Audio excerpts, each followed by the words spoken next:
In the Gospel according to Matthew, Jesus says, "You are the salt of the earth, but if the salt loses its saltiness, how can it be made salty again? It is no longer good for anything except to be thrown out and trampled underfoot." We've all heard this passage many times, but last November, 9 De La Salle students went on a trip to Washington, D.C. to find out why something as simple as salt has any significance to us.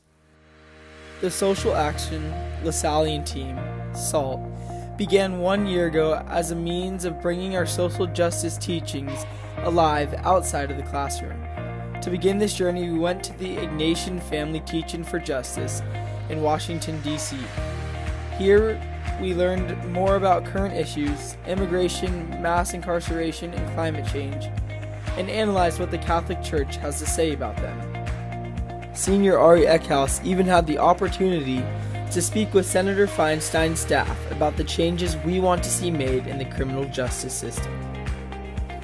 We are the salt of the earth.